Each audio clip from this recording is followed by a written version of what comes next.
Mr. Nana? Chief, you said that you do not sing the song Kill the Boer. Come again? During the evidence in chief, you stated that you do not sing the song Kill the Boer. Yes. Why don't you sing it? Why must I sing it? Well, is there a reason why you don't sing it? Why must I sing it? Why must you sing it? Yes. Well, do you have any reason not to sing it? Why must I sing it? Why? Do I have any reason to sing it? I don't have a reason to sing it. You don't have a reason to sing No. it? Do you have, if your members of your party sang it, do you have a view on them singing it? If my members of the party sing it, will I have a view? Yes. Yes, I will have a view. What would that be? It will be that they are singing a song.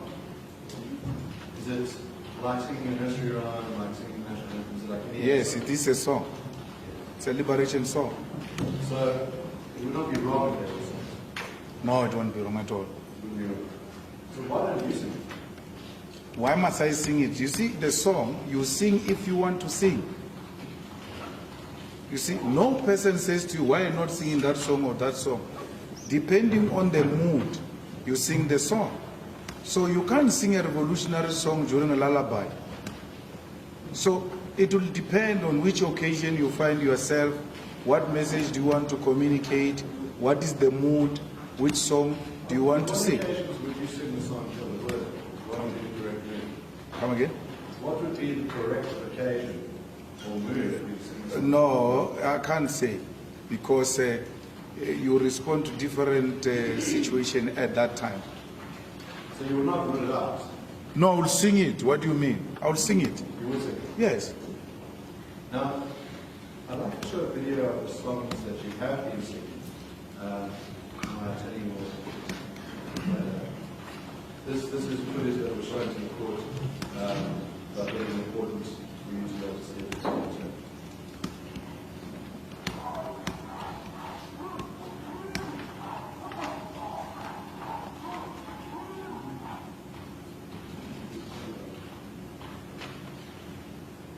Well, I just want to make sure that the sound plays the Yes, the sound doesn't. Yeah,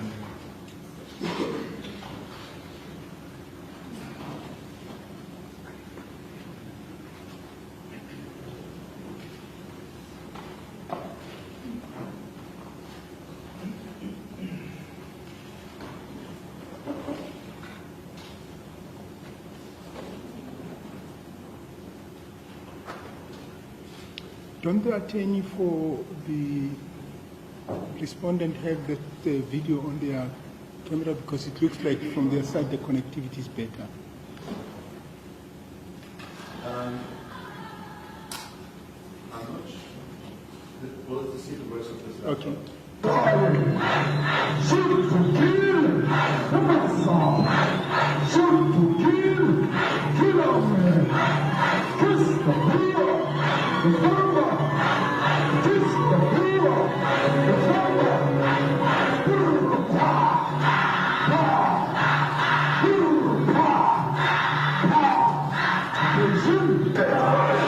Shoot to kill our man. Shoot to kill, come on, song. Kiss the poor, the farmer. Kiss the poor, the farmer.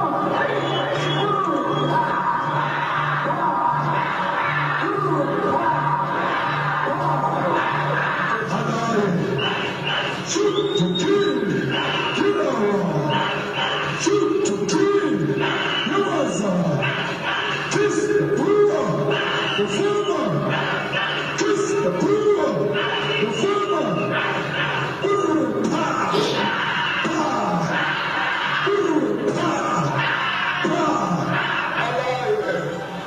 Shoot to kill our. Shoot to kill, Yamasa. Kiss the poor, the farmer. Kiss the poor, the farmer.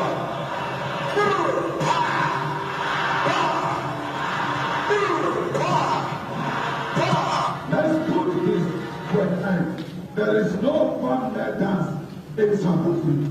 There are no white farmers being killed in South Africa.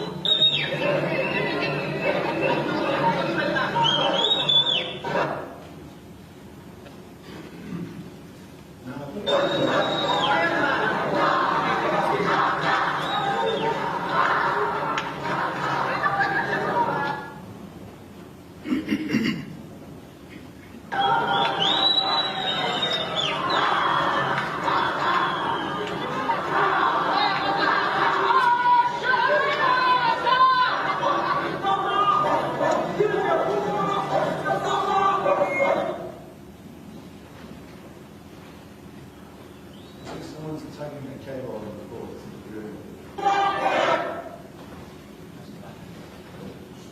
Just your lines. Yeah.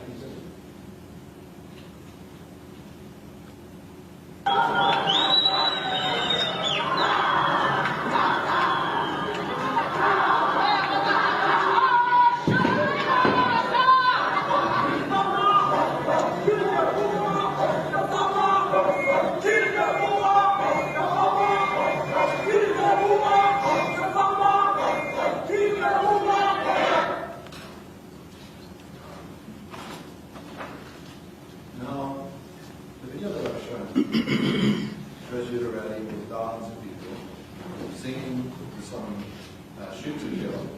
You change the words kill the Boer to kiss the Boer. Is that correct? Yes. Now, Sorry, there's a point. Your Lordship, just on the technicality, and in fairness to the witness, let's understand what the debate is about. So if you go to paragraph 26 of the complainant's affidavit, and you don't have to go there, Your Lordship, I just want to make the point. The claim is that Mr. Malema saying the song killed the Boer, the farm killed the farmer. Now, if the question is pegged on an allegation of the song sang, that must be put to him in the exact terms that he sang the song, and then the proposition can follow from that, not to distort what the claim is, which is he sang kill the Boer, kill the farmer. my Lord, return to paragraph 37 of the complaint, my Lord, page 17. I pause to mention that on various previous occasions, Mr. Malema substituted the word kill to kiss the word, despite substituting the word kill with kiss, the Chancellor says shoot to kill, kiss the word farmer. And it is made very clear in the complainant's case that there is a song where one word is changed, but they're the same song. Just give me 1 second. What page is that? At page 17, paragraph 37.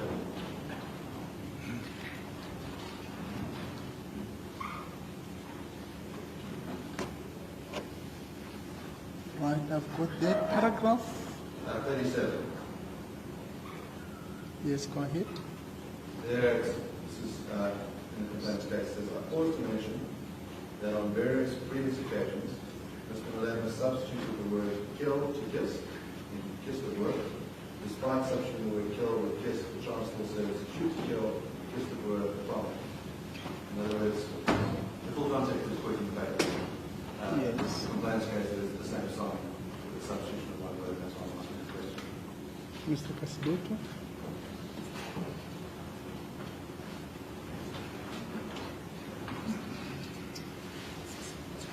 If you can allow me, Your Lordship, I actually. Okay.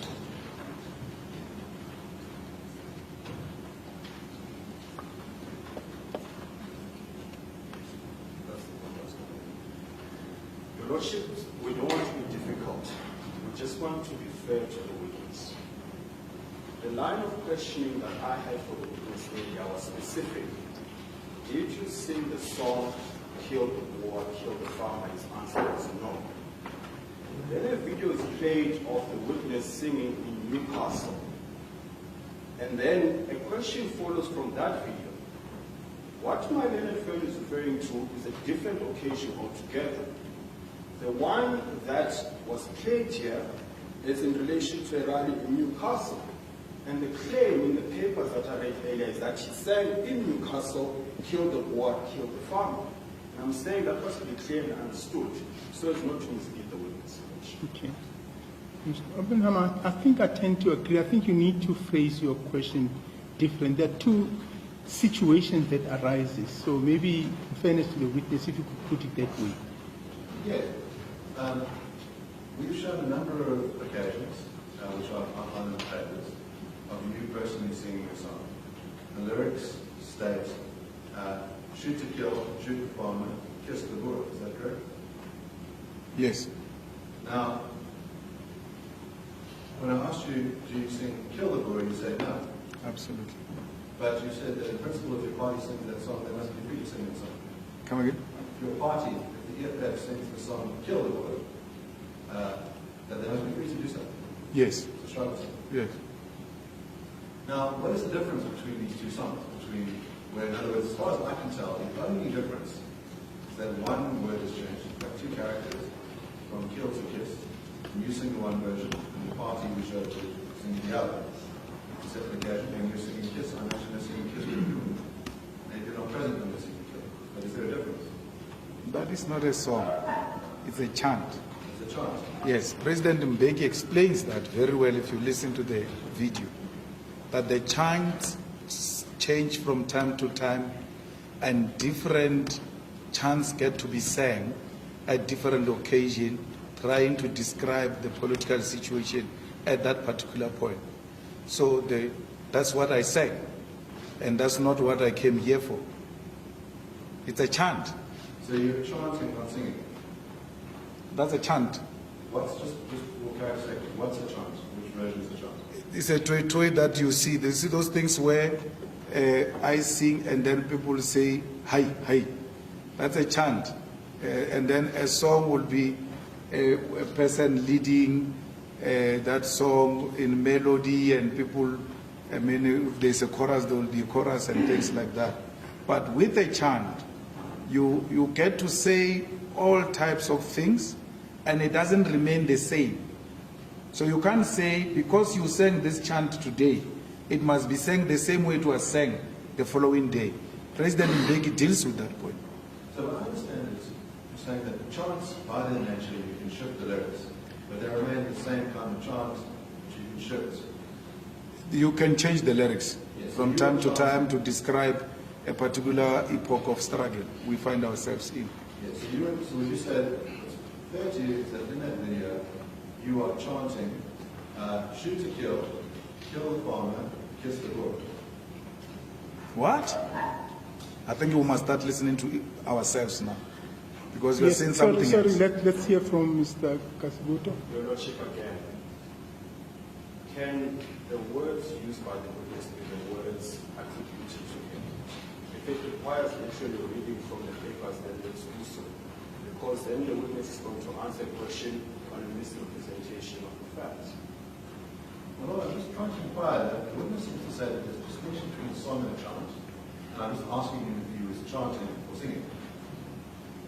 I want to find out what activity was. And I want, in other words, there's some ambiguity about what constitutes singing, what constitutes chanting, and I just want to unravel that. Okay, yes, I think I'll permit that question. Mr. Malema, can you explain the difference between chanting and singing? I think you explained Yes. it, but let's go through it again. So a song, my Lord, will be that it's consistent. It doesn't change. So we know this verse is going to come, followed by this verse and this verse. So that's why we're able to say, let's sing this song. Let's sing Nkosi Sikelel' Africa. So we know the sequencing of it, what follows afterward, and all of that. That's a song. A chant, you will never know what's going to follow. It depends on that person who's leading the chant. So he can change as in when he deems fit, and they normally use the chants to describe a particular epoch of struggle. So the chants or the lyrics that were used in the chants in the 80s may not be the similar lyrics that are used today in 2022. But the song that was sang in the 80s can still be the same song sang today without anything changes. I sang a song earlier this morning. Even if you like, you can't change it. It's like that. You either decide to sing it or you leave it at all. Otherwise, it's a distortion. Let me ask you this simple question. That video has multiple occasions in which you're on a stage, and at the end it has footage of a crowd. So let me ask you, when you're on the stage, are you singing a song or saying a chant? I'm chanting. You're chanting. Okay. And so what are you chanting? Struggle song. You're chanting a song. Yeah. No, a struggle song. I see. So you're not singing the song, you're chanting the Yes. song. What is that struggle song? They don't have names. Okay, so it's unnamed. Yeah, you can't say Maria Carey, my love. They don't work like that. So then it's an unnamed chant. We call them, all of them, struggle songs. But amongst the struggle songs, you find chants. All right, so how would you identify that chant?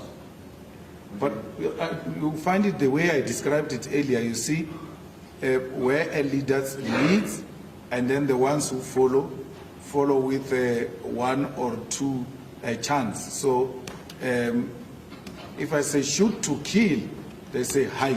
Nyamaza, hi, hi. So what doesn't change is this chanting of those who back up the soul. But I can change as in when I feel like.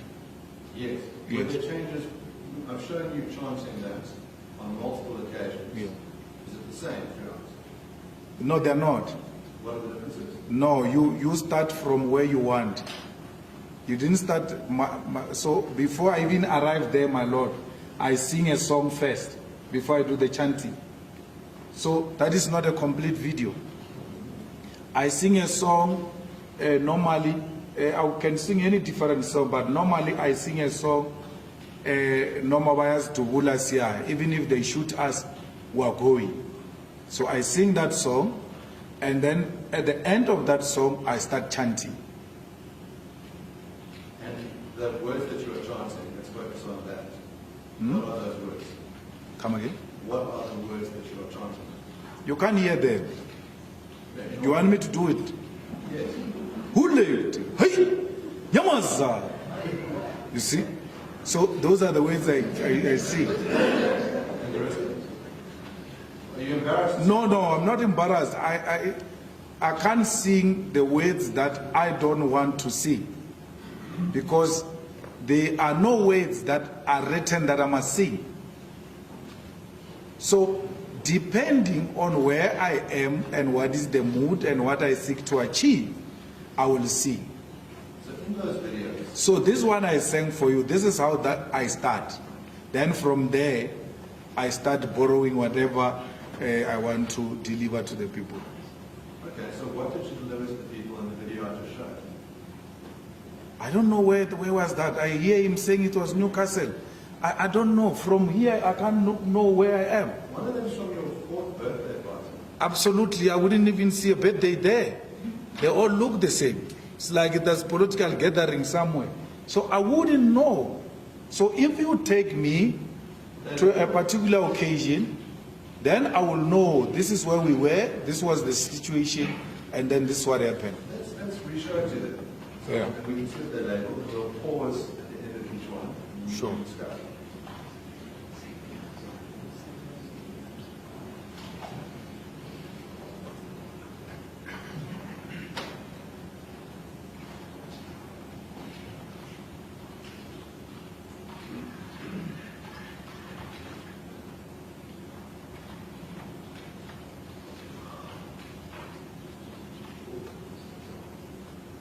So over here you can see it's labeled at the bottom. It says EFF Rally Newcastle, 7th November 2016. You can see throughout they're labeled so you can see where you are. But that's what's the first segment. Also tell my Lord the date. 2016. Yes. So my Lord, I do this every day of my life. I address people. When I finish, I sing. When I finish here, I'm going to address people outside. I'm going to sing. And all of that. So from 2016 until now, I would have sang in a lot of places. and in a lot of events. And to say to me, I must capture the mood of what was happening at Newcastle on the 7th of November 2016 is impossible. I'm not asking you to capture the mood.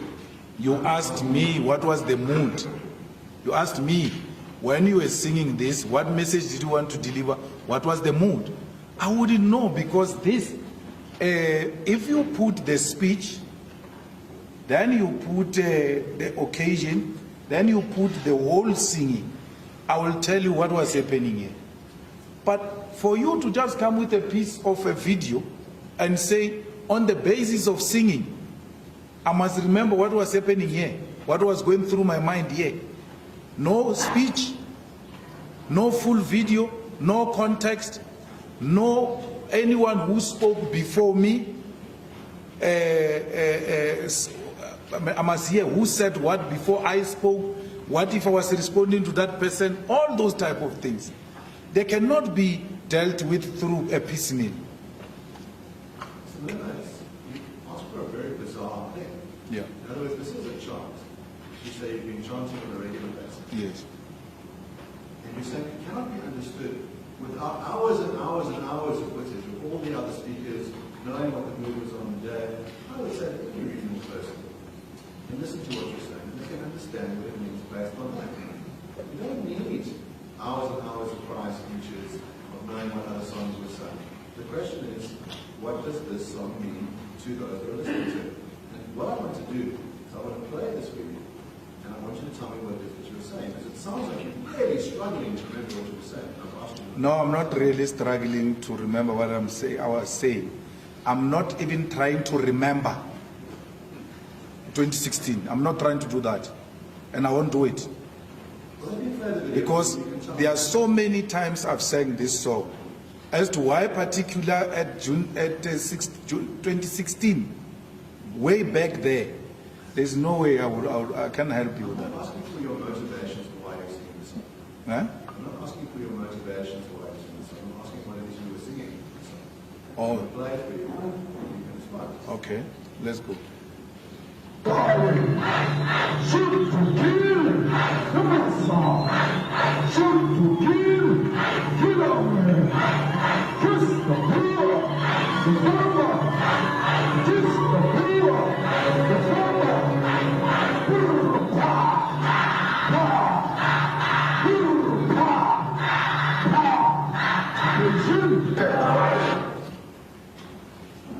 Now, I noticed that you weren't looking at the television, but you were listening. Yeah. What were you chanting? I was chanting a struggle song. The lyrics, please. You want me to repeat the lyrics? Yes. It's too long. Then you have to play, stop, and then I'll repeat it. You can do that. Yeah. We'll do it for this extract. So if you want to look at the screen, this is your 4th birthday party. And Oh, when you say yours, you mean EFF?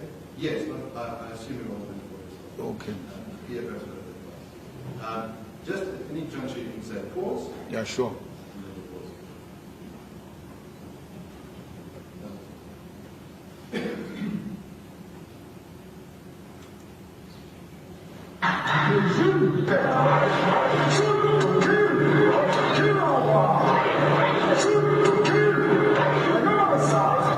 Shoot to kill.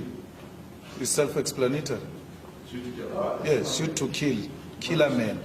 Shoot to kill. Kill. Shoot to kill. Nyamazan. So Nyamazan is an animal. So shoot to kill a man. Shoot to kill Nyamazan. It doesn't mean shoot the animal. You, the shooter, you are an animal. Part of our MK guerrillas were called Nyamazan. It was their combat name. So when we say shoot to kill Nyamazan, we are commanding Nyamazan to shoot and kill. So it is a command to shoot and kill. Yes. Let's continue that.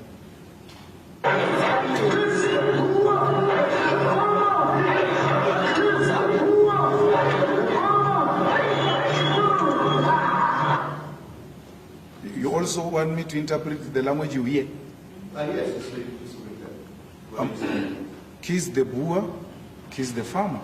I thought it's English. It is. Yes. And what does that mean? It means kiss. Just how? Now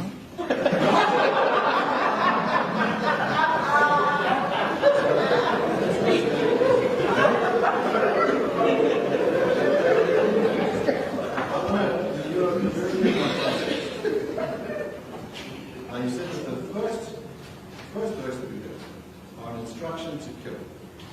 The second verse is an instruction to kiss on the lips. Is that correct? Yes. Now, why? Not, I didn't say the lips, you see. And my Lord is here. I said, I didn't say the lips. So it can be on the forehead with the lips. Yes. Now, why those two things together? Which ones? Why a command to kill and then a command to kiss? It's a chant, you can put anything, it's a concoction of anything. So there are even other chants where words are not even used. So there's a chant, my Lord, when you want to put a new song, so you're singing and you are introducing a new song, you put a chant just for Dio, Dio, Dio, Mama, Dio. If someone was said to me, interpret that, I can't, because you just put that chant in between to prepare those who are singing with you that you are now bringing a new song. So you throw words as you want. So it's random. It's random at that, but at all times, the leadership has got a message to deliver with that. What's that message? Which one? You said at all times the leadership has a message to deliver. Yes. What is the message? On which part? On this. You said, in other words, in the chant, I'm assuming there's a message in the chant in its entirety. No, I'm saying on the shoot to kill or what? On the shoot to kill, kiss the Boer, what is the message? No, the message in the chant is very clear. Shoot to kill, kill.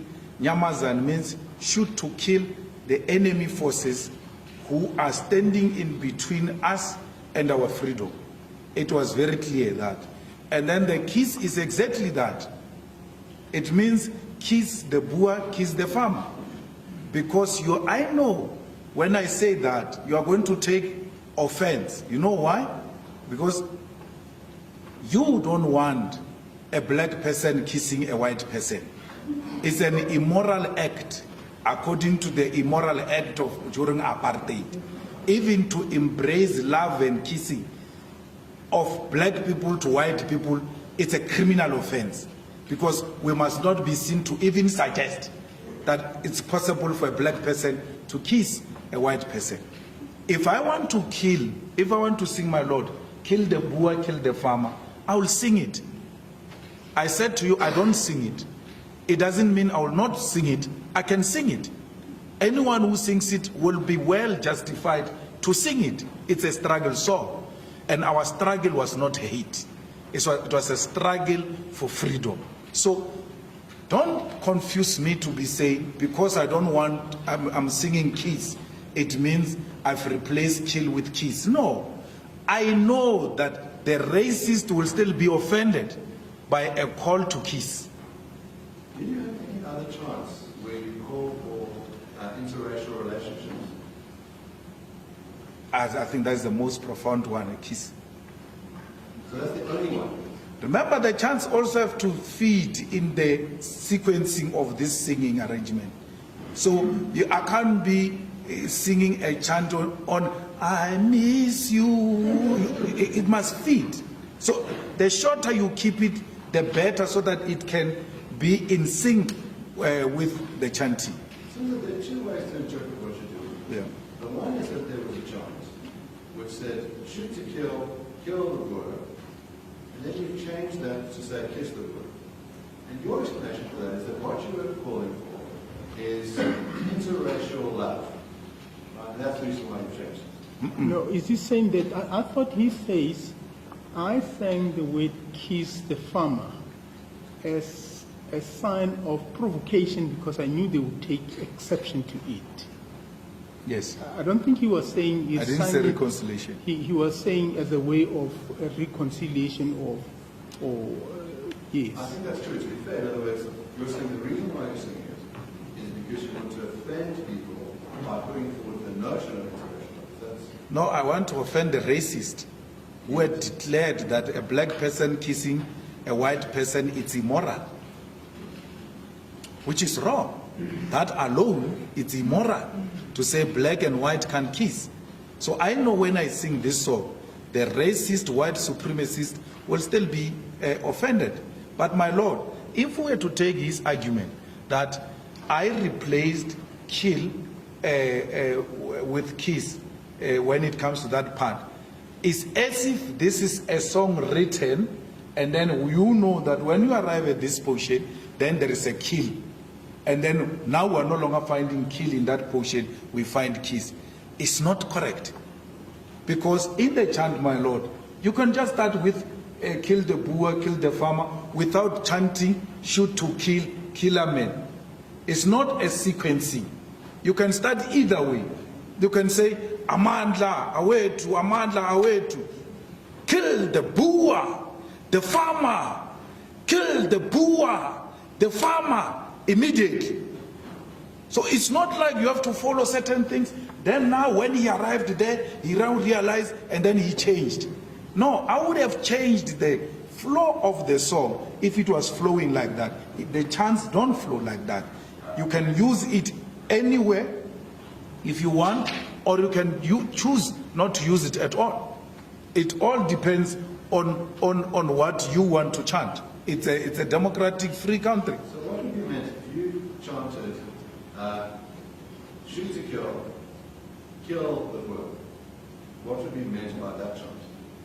No, it would have meant the same thing. It's a struggle song. Shoot at the system of oppression that has oppressed our people for a very long time. And you just about that Boer means farmer. Yes. So would it be kill the farmer? No. In a literal meaning, that's your interpretation.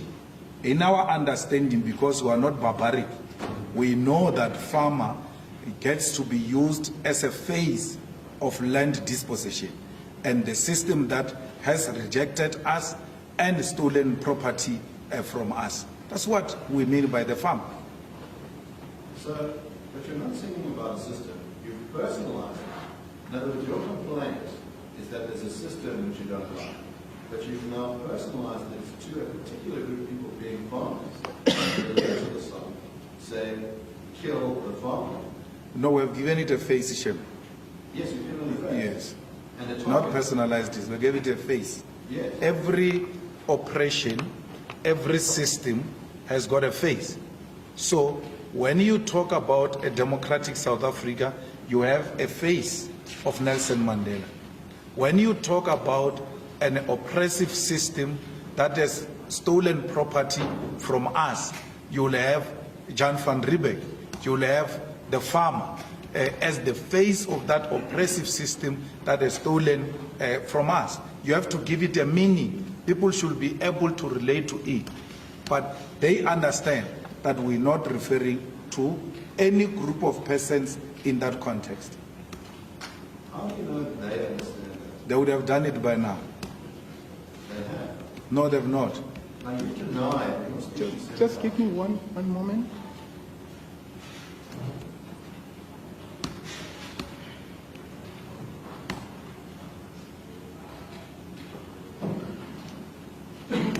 So, Mr. Malema, you're saying we are not referring to a group of people, No, we're referring to a system. to a system. Yes. You may proceed, Mr. Malema. I'd like to, on this question around kiss and kill, it might be useful to read to you what was found by Judge Lamont. Yeah, sure. At paragraph 100 of the judge says, an important feature within the ambit of the range of permutations is the ability of the speaker to so structure the delivery of the message as to cause the audience to attribute different meanings to the words than the meaning which are ordinarily attributed to them. This elasticity of meaning has been manipulated by persons who are skilled in the art of words since time immemorial. Literature is filled with parody and innuendo to name other few forms. He says it is possible to illustrate this point by recalling that at a point in time, Malema sang, kiss the Boer. On the face of it, these words are innocuous. It is only when consideration is given to the range of knowledge available to the audience, in which the audience will use to decode the words, that the true meaning becomes apparent. At the time that the words were uttered, the words kill the farmer and kill the Boer were controversial and could not be used as they had been recognized as hate speech. The fact that the words kill the farmer and kill the Boer were hate speech was well known to all members of the audience as it had been widely publicized. At a superficial level, the word kiss is sufficiently close in sound to the word kill for the audience to make the link between kiss and kill. Once the audience makes the link, it becomes apparent that the coded message is that to which the link refers, namely kill the Boer, kill the farmer. There can be little doubt that it was no coincidence that the speaker used the word kiss when he encoded the message he wished the audience to receive. The elasticity of the meaning to be attached to kiss is that it means kill. Hence the word actually used, the word demonstrating love and affection, is in fact a word which is intended by that used to produce the image of the exact opposite. That judgment Sorry, is no longer there's, existing. yes, Mr. Kasiboto. Your Lordship will recall earlier that when I intended to play the video, your first response, immediate response to me is, are you going to that judgment? Because our agreement was the question of the relevance, if any, of your brother's judgment in this case is the subject of legal argument. Now, my suggestion is this, Your Lordship, it would be unfair to put the proposition as authority, your brother's judgment, when in fact we've been resolved on its relevance, if any at all. And I thought we'd agree that we reserve that for legal argument in due course. Well, I think it's perfectly fair to put a witness a view on what is meant by kiss. Judge Lamont has expressed to you his judgment. Now, what we discussed earlier was that that order doesn't operate because there was an agreement which supersedes the order, binding the content of the judgment as planned to the argument. But I think Mr. Malema should be entitled to... Well, I would still want to hear what's the, because there's a difference between the order and the reasoning for the order. I'm not sure whether, and I said to both of you, I think in chambers, that this is a matter that may require in-depth debate as to what's the status of Judge Lamont's reasoning and the status of his order, and also the agreement which was concluded, which was subsequently made an order of court. All those things, I think, are going to require a debate. But however, Mr. Kasiboto, the question that's been put to the witness, I think it would be fair to also hear from the witness, just that that paragraph is so long. I'm not sure it's fair to then expect the witness to recall everything else that's been said there. Maybe if you could summarize it and present to him what the essence of that paragraph is, and then he can respond. But beyond that, I don't think it would be fair to then engage him on the legal status of that judgment. Yes, no. Sorry, let me hear him say. Yes, Mr. The difficulty is this, Your Lordship, and of course subject to your ruling. The difficulty with that line is that firstly, it's referred to as a judge. Now there's authority attached to the suggestion of the proposition. And once you use the connotation of the judge's opinion, that obviously plays in the mind of the witness as to the degree of authority of that opinion. If we preserve the question of what that judgment is and whether it has relevance here or not, then it can't be fair to pose the question as an opinion of the judge. You must first establish whose opinion is it and under what capacity, so that the client is not, or rather the witness, is not misled in terms of a suggestion that comes from authority. No, but I thought the question that's put, Mr. Kasiboto, is the decision was made, reasoning was made. Maybe it should be formulated along the line that says, Judge Lamont, in his judgment, reasoned. What's your comment on that reasoning to avoid that issue that you are raising now? Would that not cater for your concern? I don't mean to be difficult, Your Lordship. My point is this. Once you introduce that as part of the process here, then we're predetermining what the outcome will be once we have this debate around whether his reasoning is even relevant and whether it can be relied on. Because what now? We are now sitting at a higher level. Yes. Yeah. So I think that's a concern that's been raised, and maybe Put it as a proposition and then it would solve the problem. I think the proposition to you by this proposition is simple, that the term kiss is coded language for kill. That in the context of the song and the audience's knowledge of the song, that the term kiss doesn't mean to express love. It is code for kill. And that is a reasonable way of interpreting the word in the full context of the rest of the charge. No, the kill can be confused with kiss. That's number one. Number two, we said here that we use the kiss not to spread love in this context, but to provoke the white supremacists who had declared that it is immoral for a black person to kiss a white person. And when we say kiss, we know that the racist will become red because they will never appreciate that there's a call for black people to kiss white people. I think you're getting this. There don't appear to be any other instances where you have taken this line at a chance that black people should kiss white people in order to offend white supremacists. This strikes me as an after-the-fact explanation to try and cover coded language with the apparent evidence. Which other place have I been asked to explain it the way I'm being asked to explain it here? I asked you earlier, I said, are there any other instances of songs or chants where you call on people to engage in interracial love? Are there any? I'm not calling for interracial love. Why do you keep on insisting that I'm calling for interracial love? Interracial sex? No, I'm not.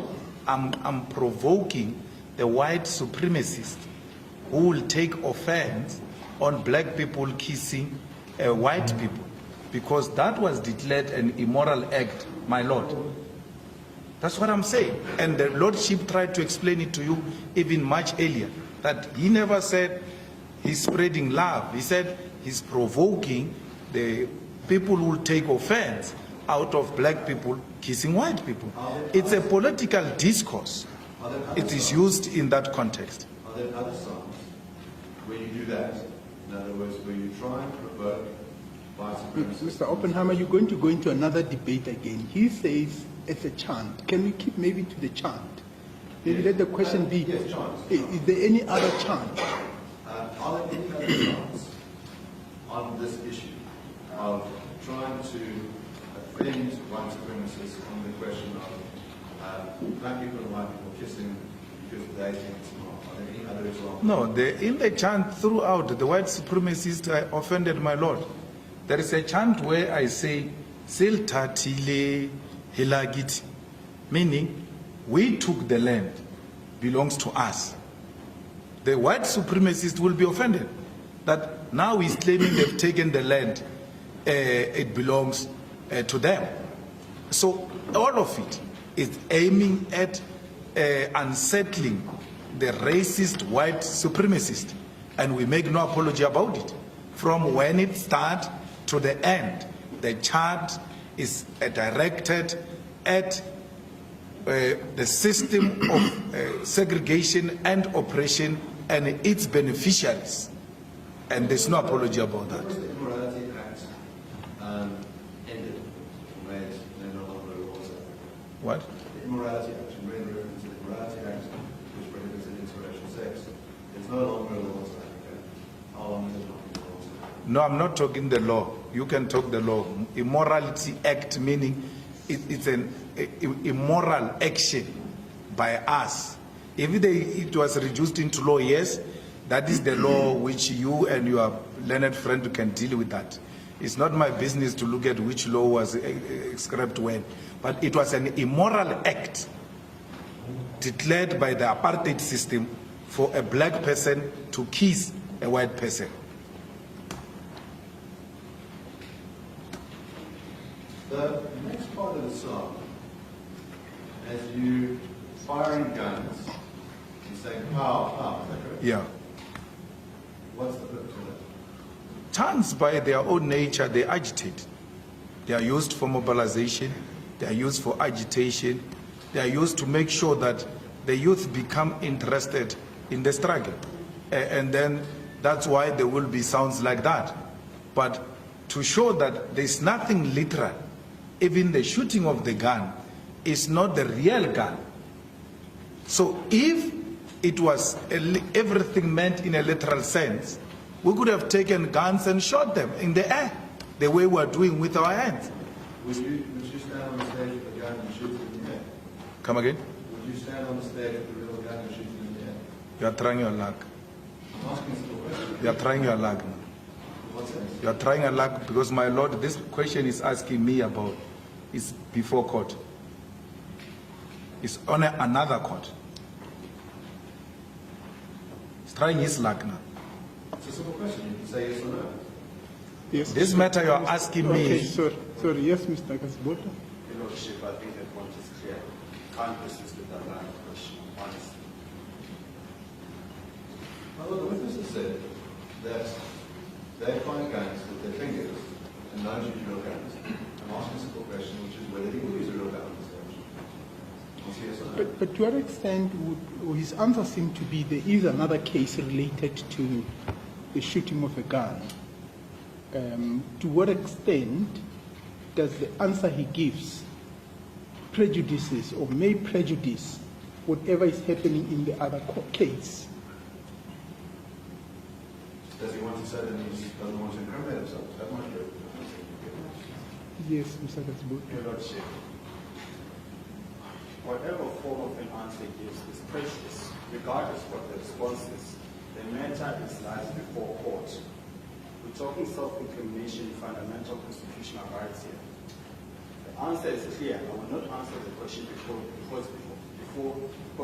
another court. However, it raises the question if it relates to the merits of that or has an implication to it, it can't be required to answer the question. You see, sorry, I beg your pardon, Mr. Benhammer.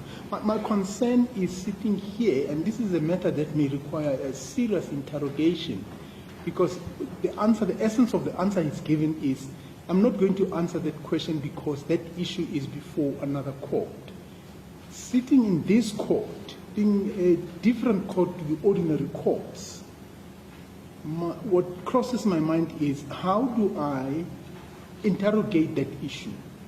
And to what extent could the court be blamed for if it permits the question to go through and the answer be given? Because we don't know what answer he's going to give. And the consequence thereof result in the complication of prejudice. And I may be incorrect, but the sense I get, it's referring to a criminal case.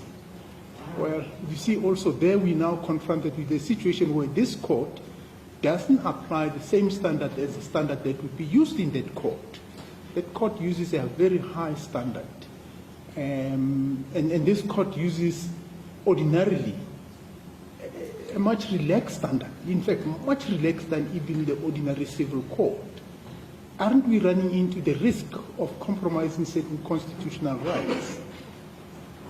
Well, the witness himself has said we don't use real guns on stage because we are engaged in the realm of metaphor. Now, I'm asking a simple question, which is, would you use a real gun on stage? Now, at this juncture, you can say there are court proceedings on that very issue. On that basis, I would answer. That's what he has said. I thought maybe he didn't put it in those. That's my interpretation of what he said. But maybe let's just get him to put it properly on the record and permit me to put the question to the witness. Mr. Malema, you've been asked the question as to whether you would use the gun if you're on a stage. Now, you've suggested that the answer is obvious because there's a going case. Are you suggesting by that you wouldn't want to answer the question, or you're giving an answer that may require somebody to interpret? The criminal case is before the East London Magistrate Court, and his clients are involved in that matter, where they are alleging that I shot a firearm on the stage in an open space where there was public. Whatever answer I give here, it will have implications on that matter. And he's asking it knowing that there is such a matter before the court. Okay, So yes. I will not be answering the Okay, thank you question. very much. So that, okay, thank you, Mr. Oppenheimer. Now, we spoke earlier about you embracing the Constitution, correct? Yes. You embrace the Human Rights Commission as a chapter 9 institution. Absolutely. Now, the Human Rights Commission was tasked with this question to determine whether the son killed the Boer, killed the farmer, amongst the hate speech. And I'd like to read you what their finding is and some of their reasons. The final determination was the slogan, kill the farmer, kill the Boer, as chanted at the ANC rally in Kimberley and at the funeral of Peter McCarthy in Polokwane is hate speech as defined in terms of section 16(2)(c) of the Constitution. And that tribunal, the slogan under consideration as a kill was chanted at high-profile functions organized by the African National Congress, the ruling party in this country. These events and the chanting of the slogans were widely publicized. There can be no doubt that the slogan, given its content, its history, and the context in which it was chanted, would harm the sense of well-being, contribute directly to a feeling of marginalization, and adversely affect the dignity of Afrikaners. The slogan says to them that they are still the enemy of the majority of people of this country. It contributes to alienation of the target community and conveys a particularly divisive message to the majority of the community that the target community is less deserving of respect and dignity. This generalized slogan is directed against an entire community of people. Words convey meanings and do cause hurt or injury. There is a real likelihood that the slogan causes harm. What is your view on the finding of the Human Rights Commission? You read long things. Sorry, I beg your pardon. So very clear, my lord. The first problem is that is one of many other findings of the very same institution on the same subject matter. What is put to the witness is one version, not the second version, which found the exact opposite of what is being suggested. Prejudice one. Hold on a second, just ask a question. Sorry. The implication is that there's a second version. This is the appeal tribunal. This is the higher authority. The implication has been drawn that I misled the witness by reading something that is overruled. Mr. Kasivuto? I insist, Your Lordship. There are two decisions coming from this process which vary, and one version is given to the client, to the witness. That's the first prejudice. The second is this. It's being asked as a lay witness to interpret the law. It's being asked to interrogate. Firstly, he does not have the benefit of reading what he's referring to. He does not know the merits and the demerits of what he's referring to. And then he's asking him to make a legal analysis on the basis of the document that's in read or consulted. The third prejudice is that is precisely why we're here. He's being asked to give an opinion of what this court should find. That's the essence of the question, and that can't be permissible. Well, before I give Mr. Oppenheimer an opportunity to respond, but on the first question,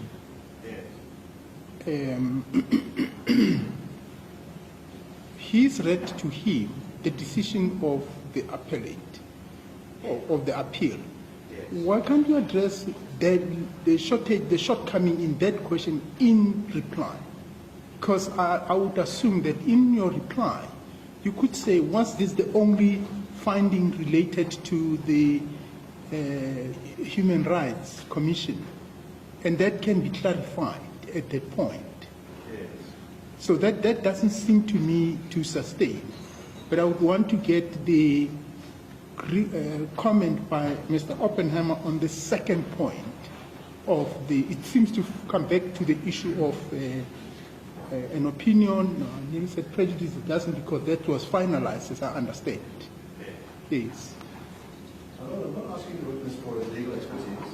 I'm asking him to respond to the finding of that Human Rights Commission appeal tribunal. They've made a finding on this question, on the slogan, kill the Boer, kill the farmer, which of course an issue in this matter. You can respond to that if you like. It Yes. doesn't usurp the power of this court to make determinations about this present matter. I don't seem to see any problem with that, Mr. Kasivoto, because all what the witness has been asked your comment. And you can comment and say, look, this is what the Human Rights Commission found. I agree with them, or I don't agree. That really, for me, it's something that the witness can actually be able to deal with. As to how whatever his answers brings out, it's a matter that you can then debate at the end of this hearing. Well, what I'm simply saying, Your Lordship, is this. The prejudice to the witness is that, one, he has no access to what is being referred to. He can't interrogate the merits and the demerits. The second issue is he's being asked to comment about the subject matter before Your Lordship. That is the very question before this court. And you're asking a lay witness who's here to give factual version of his account to comment on, in essence, how this court should find. If Your Lordship is satisfied that the question is permissible, well then that's fine. That's just the prejudice I'm raising. But look, I'm in the interest of progress, I'm going to permit the question, and I think both of you can note as a matter to be debated at the end of this hearing. But Mr. Oppenheimer, let me also caution that the way you formulate the question, appreciate that this is a lay litigant, yes. And so we shouldn't actually expect him to express legal opinion on even though those may be matters that are factual from his understanding of the incidences and what has occurred. Yes. No, I'm not asking for a legal opinion.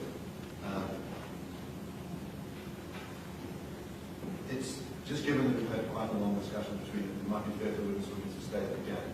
Yes. And maybe I'll do this. I might break it up as well. Yes. Okay, so I'll start with the determination. The determination of the tribunal was the slogan, kill the farmer, kill the Boer, as chants that the ANC youth rally continued, and at the funeral of Peter McCarthy on the mind is hate speech as defined in section 16(2)(c) of the Constitution. Let's start there. What is your view on that determination by the body? I disagree. Our struggle was never a hate. Our struggle was a struggle for a just cause, and it still is to date.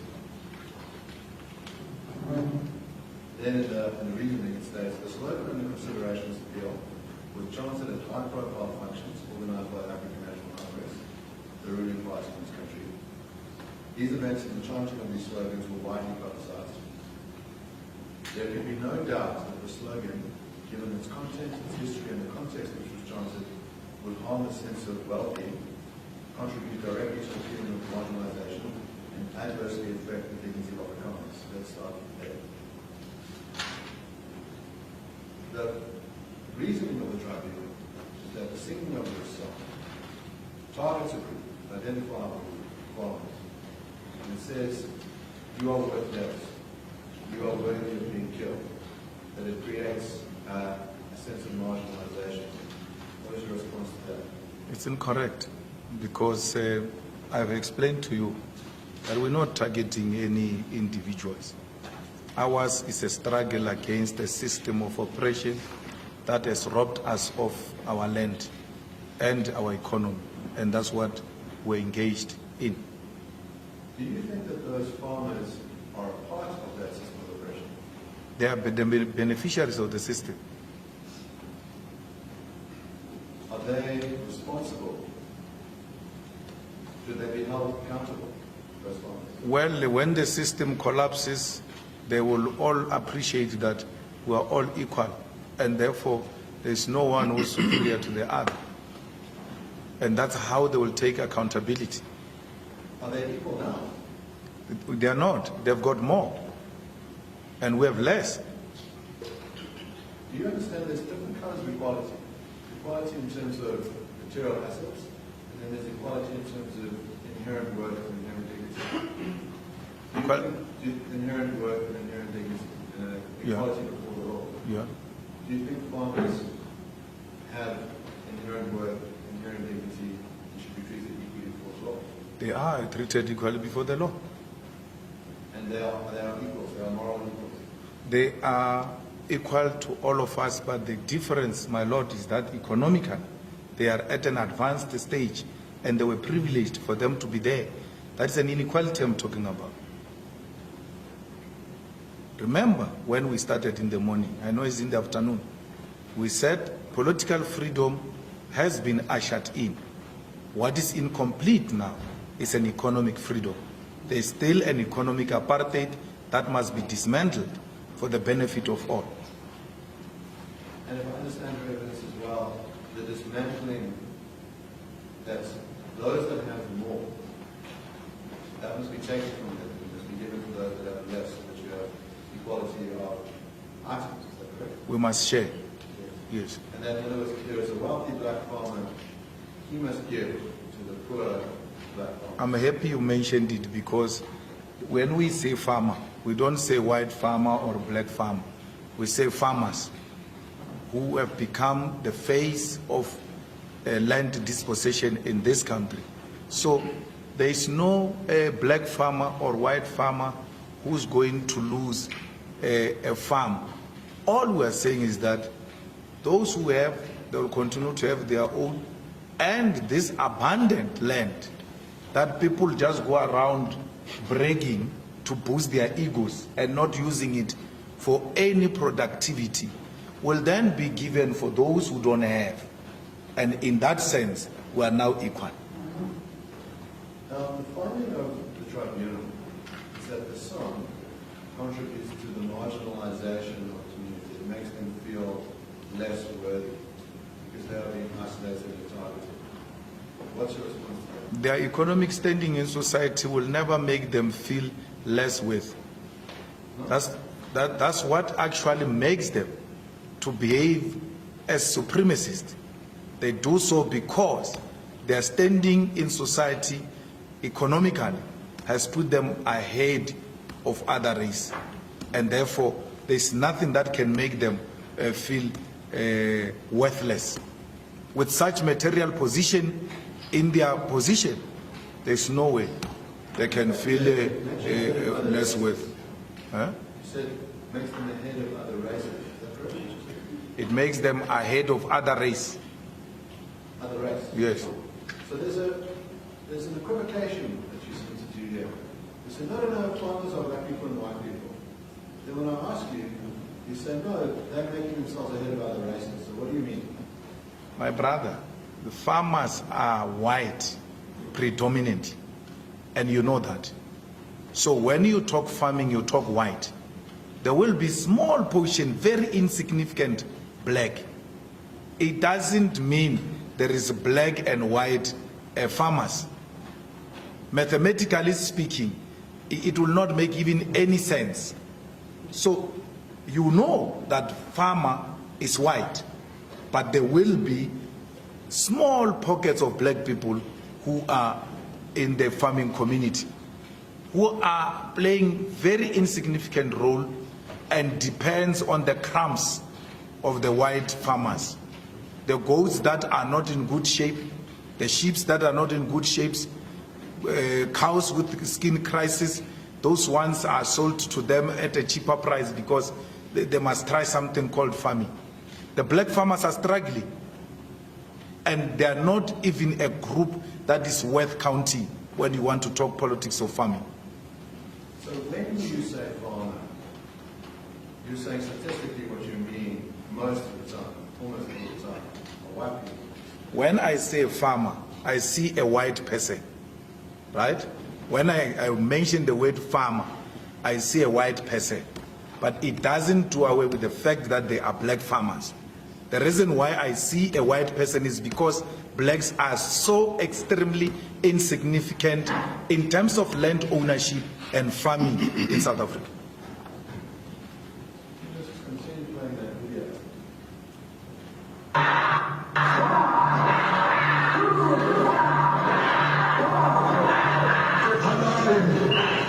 Shoot to kill,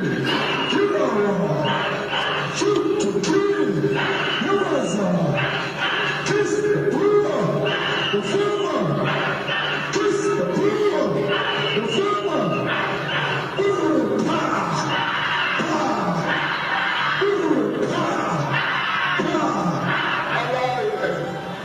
So there, we just established that when you see the farmers in your mind, you think of the white person. When you're singing the song, shoot to kill, just the Boer, the farmer, you're targeting a racial group. You see, you're putting the keys and the killer. I told you that the keys is aiming at offending white supremacists, because they will never derive any comfort on any leader calling for black people to kiss white people, because they don't want that.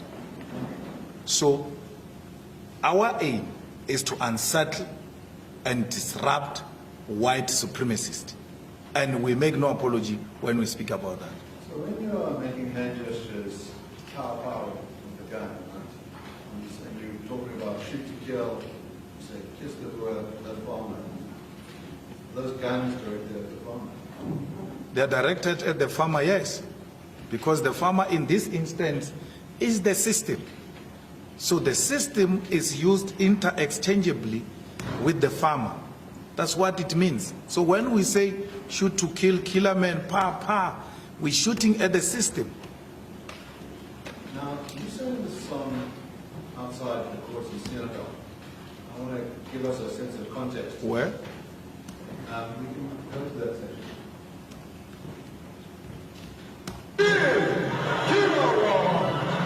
Shoot to kill, kiss the poor, the farmer. Is this a Seneca? This is not Seneca.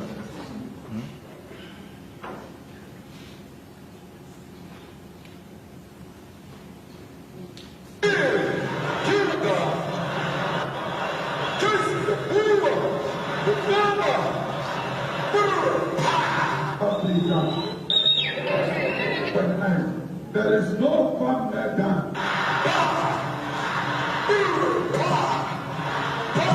Let's put this 29. There is no fun like that in South Africa. There are no white farmers being killed in South Africa.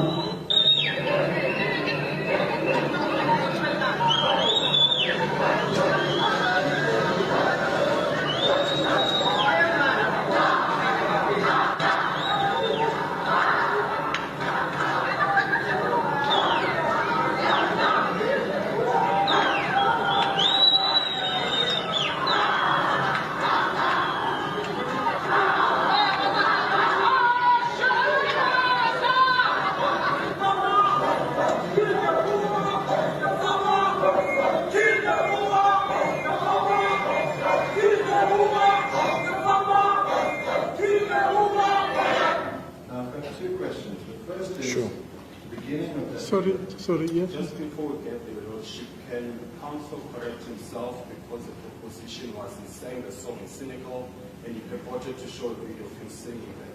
So if this line of questioning is going to move from that false premise, then we need to be corrected first. Yes, no, I intend to correct that. I think it's fair to say that when I say you, I mean the EFF, not Mr. Malema. No, this is not like that. So that video starts with an extract from a speech that you gave in Senegal. Is that correct? Which one? That the way Senegal. it starts, there's a speech in Senegal in October where you were present. Is that correct? And the extract of that speech says, there are no farm workers, there are no white people being killed. That's what you said. Yes. And then there's footage of the crowd, the party, singing the song or the chants, kill the Boer, kill the farm. Is that correct? Now, Sorry, just a moment. Just one more thing, Your Lordship, again. In fairness to the witness, the proposition is put must be factual, because the answer will move from an assumption that the proposition is correct. The proposition by counsel is that, by my learned friend, is that members of the EFF led and sang the song. I've just been advised by my attorney, who's more astute than I am, that the person who was actually leading the song has no suggestion that he's an EFF member. One is not wearing a t-shirt of such a nature, nor does he declare himself to be one. So if you could just correct that again. my Lord, then maybe we should just go back to that extract and we can see if it's going to respond.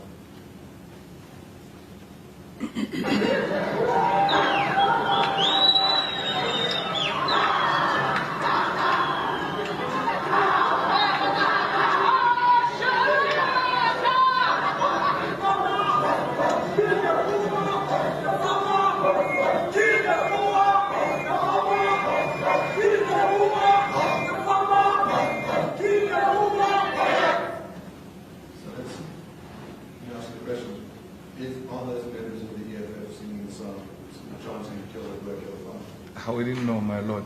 For you to be a member of the EFF, you have to pay 10 rand, get a card, and that card gives you a status of a member. So there is no display of cards. There's no, the person in the main doesn't wear the EFF regalia. So membership is not a t-shirt. Membership is a card. Then will you condemn those people that were singing that song? No, I won't. You won't? No, I won't. You see, in Senegal, my brother, is that it's a community, those people you see there. It's a community protesting against white supremacists. They are agitated, they are angry at what the white supremacists have done in that court, where they broke into police station, chased the police away, broke into the court, fired guns right on the face of two females who were managing the door at the court. And the people respond in a manner they did to show their displeasure at what happened. They never killed any Boer. They were singing to show that they are angry. Do not take away the right of our people to show the white supremacists that they no longer have a place here in South Africa. So for me to condemn them will be to promote the white supremacists. So I'm not going to do that. Why do you play this funny game? You say those guys wearing EFF t-shirts, I can't see their cards, I don't know if they're EFF members, but of course I'm not going to condemn them. Why play that game? No, I'm not playing any game. Two things that you must get right. One, are those EFF members? I'm answering the question on membership, and I clarified to you what is a member of the EFF. For you to be a member, you must pay 10 rand. That 10 rand must be deposited and must have a card of the EFF. That's number one. Therefore, I said to my Lord, I can't say to my Lord, these are EFF members, without me confirming that they are members. Therefore, I can't with confidence say these are members of EFF. That's number one. Number two, I said to you, this is a community. So it's a concoction of everything. I was in Senegal. We had white African right-wingers there. We had Afriforum members there, including some black Afriforum member who looks very familiar with that one who killed the Boer, killed the farmer. He had changed himself. A black Afriforum member changed himself in Senegal. If you go there, you will see that. And then we even had the ANC at Senegal protesting.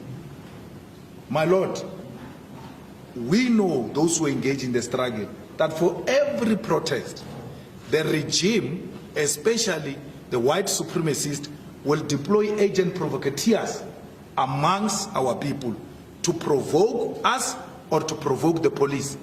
Now, for me to come here and say, these are our members, and that agent provocateur responds tomorrow on Twitter that Malema said I'm their member, I'm not their member. I can't say it's our member. But they sang the song. The context is they were angry with the actions of white supremacists, and they were justifiable to act in a manner they did. You're not going to tell them how they must be angry. They were very angry, but what we appreciate of that community is that they never took law into their hands. They used the song to demonstrate their displeasure at white right-winger racists who had showed the law in Senegal that they've got no regard for it. I'm going to put a different proposition to you. Sure.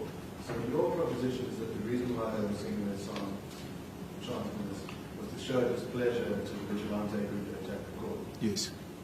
Now, the reason why they support you in the first place is that Brendan Horner, 21-year-old, was murdered and his body was put on display on a pole. Now, he was a farm manager. The simple reading, when the crowd sings, kill the word, kill the farmer, is that they are celebrating the killing of Brendan Horner. You're thinking very low of black people. Must be ashamed of yourself. Be ashamed of yourself. How can our people celebrate death? Our people have never done that. These people are, my Lord, they were not even going to court. They were never part of the court. until the court staff had to go and lock itself in a room where right-wingers, gangsterism went to break the court, where right-wingers turned the police van upside down and police were helpless. The people said, we will defend our institutions of democracy, and they did that. And when they arrived there, they were showing their displeasure. These people are angry at what these white right-wingers have done. And in showing their displeasure, you say they were celebrating. My Lord, after that, one, those white African right-wingers never went back to court to mess up the court. Two, our people never went back there because order was restored in Senegal. Police had given up and ran away. Our people went to defend their police, which is a revolutionary thing to do. When the democratic state is under attack by vigilantism, the people themselves have got a duty to take up the streets and make sure they defend the institutions of democracy. And I'm happy that I was leading from the front to restore order in Senegal against vigilante groups which were destroying the courts and the police station in Senegal. There is no celebration there. There is no single poster, my Lord, that can be shown on this video. What a good riddance. The Boer died. Good thing, happy. And when we celebrate, we bring all types of things, by the way.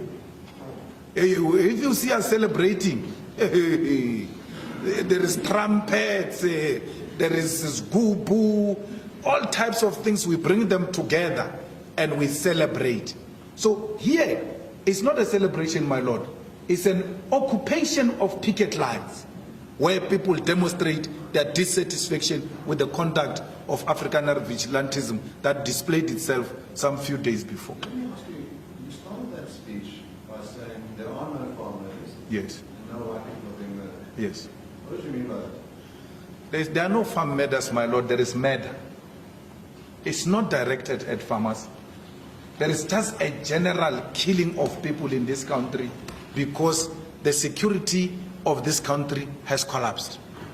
So you can't classify it like that, because then you are suggesting a certain group of people, because of their race, must be elevated over the matter that we see in the township. That's not a suggestion. You don't, the way you phrased that, you said there are no white people being murdered. Let's talk about that. No, there are no white people who are being murdered. There are no farmers who are being murdered. If you complete that speech, there is murder going on in this country because we are occupying a crime scene.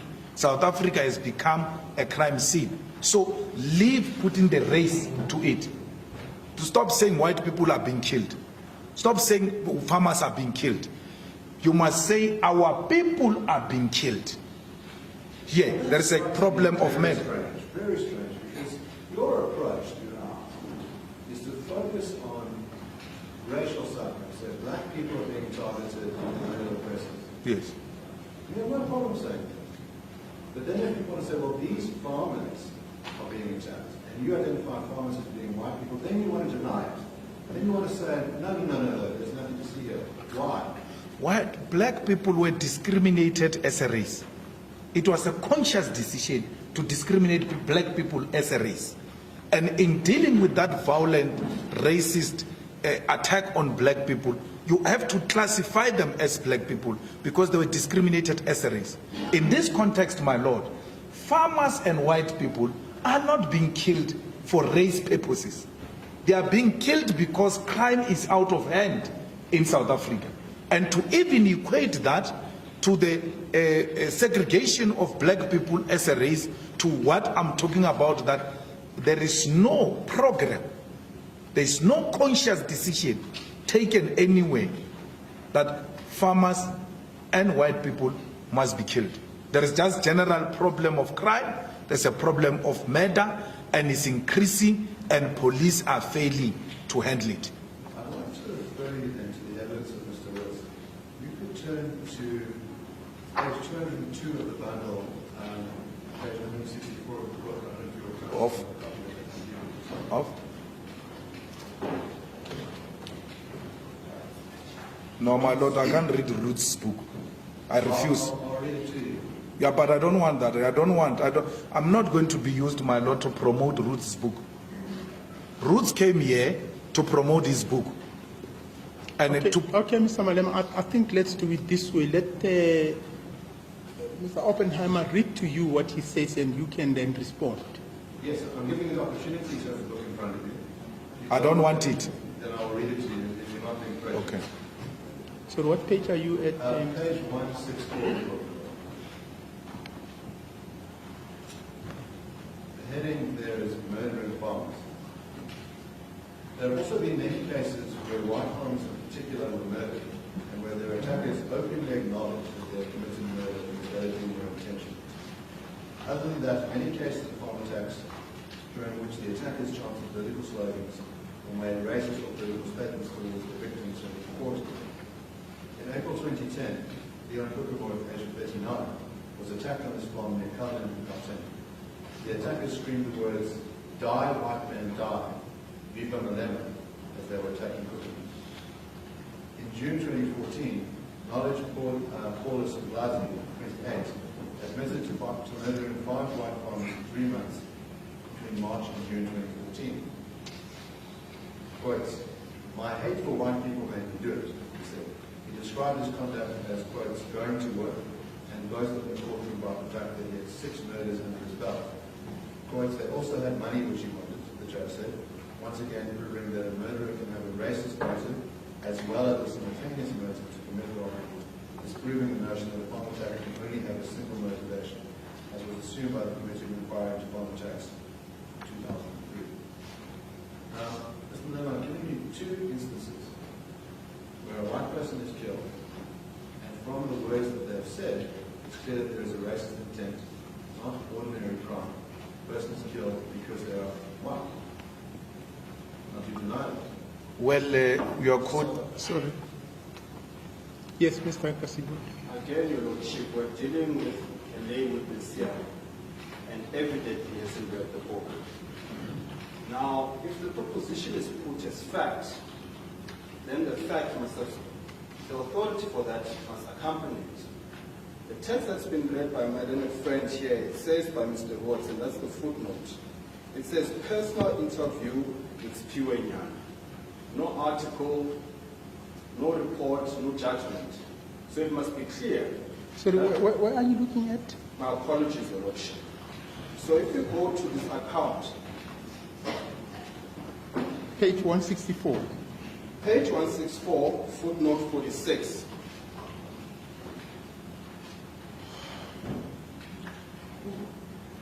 Footnote 46 appears on page 365.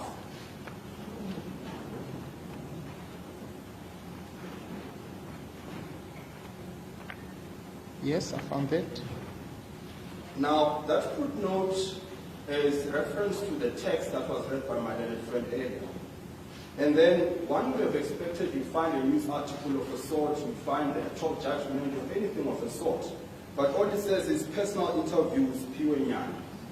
Now, other than that being hearsay for one, the second issue is it must not be put as fact. It must rather be referenced as such. Mr. Roth had a personal interview with this guy. This is his version. Give a response to it.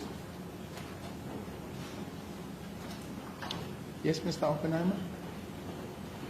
Well, I'm going to the witness that this is in testimony that Mr. Lewis gave in the book.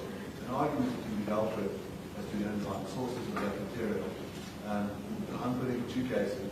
But you're putting those cases as factual incidences that has occurred. Yes.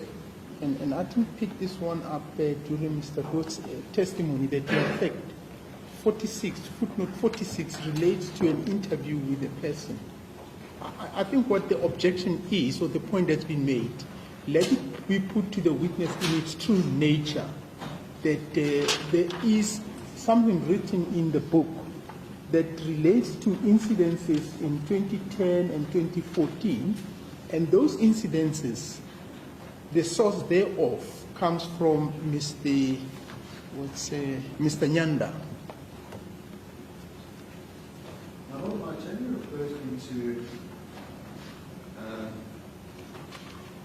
an article in the Lunch Book of 12 April 2010, which is Class on College Spear of Malema. What page? That's at page 367 of the book. Yes. But does that relate to the portion you are reading to the witness? Because from what I've seen, the portion which has been footnoted, it's footnote 64. I didn't see any other footnote, and that's what I was looking at, in fact. Yes, it appears that the correct footnote, they both filed 46. Okay. So it's the correct footnote, from what I understand, is on page 367, so it's that 46, not the 46 that's on page 365. 46 on 360? So 365 has a footnote 46, Yes. which refers to the personal interview. 367 is a 46, which I gather is the correct footnote to reference that incident, which is on Lampo, and it says Glass on Forestria, different limits. So in other words, it does refer to the newspaper article dated 12 April 2010. So that's the correct footnote. So my letter is correct to point out that there's a problem with the footnote referencing. It's not the person who's the correct reference, it's in fact this newspaper article. Yes. Just take me back to the portion in the book which started the debate. So my Lord, it's, in other words, the portion that is stated, the first portion is in April 2010. No, I've lost the page number now again. Look, What's it's 164. 164? Thank you. So, in other words, 164, I refer to a particular incident.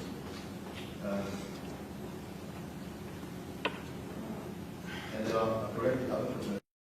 In other words, the incident is in the footnote 46 and the footnote 47. I think in the interest of time, Mr. Oppenheimer, let's look at the objection that's been raised.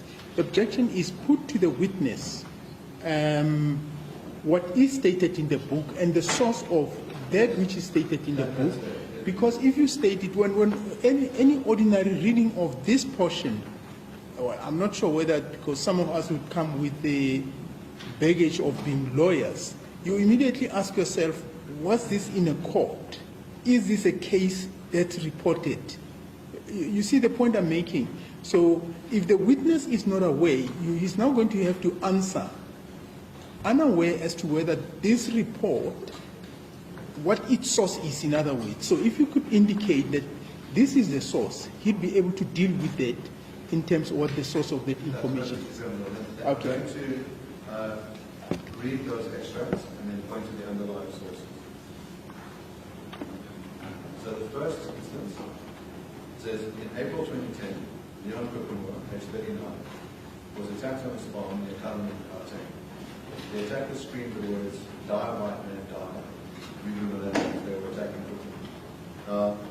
The source for that is landbo.com, 12 April 2010. Last one follows Square Malema. The second one is in June 2014. Knowledge, Policy, Plaza, 28, admitted to murdering 5 white farmers in 3 months between March and June 2014. Quote, "My hate for white people made me do anything." He described his conduct as merely going to work, and boasted in the courtroom about the fact that he had 6 murders under his belt. They also had money which he wanted, the judge said, once again proving that murdering had a racist motive, as well as a simultaneous motive to commit robbery, disproving the notion that a farm attacker only have a single motivation, as was assumed by the community of inquiring his farm attacks. Now, 47, which is that the judge said, that references an IRL article within the line, 24th of June 2016, the article is entitled, "My Hate for White People Make Me Do It." Now, you stated earlier that there are no murders of white people. What you say you mean by that is they are just murders. And I've given you 2 examples where the contention is that these are racially motivated. And No, someone says, no, but Mr. Oppenheimer, it's unfair to say to the witness, you said they are just murders. He said there are no farm murders, but there are murders in the country. Because the use of the word just into what he said, it seems to me to, looking for a better word, almost diminishing the importance of the other murders. I didn't hear him to be saying, I'm diminishing all the other murders. He said there are generally murders in the country. In fact, he says this country is a crime scene. yes. Yes, so I think put it there. Clearly. First of all, is it your contention that there is a murder problem? Is it your contention that there's a problem with murder? Yes, yes.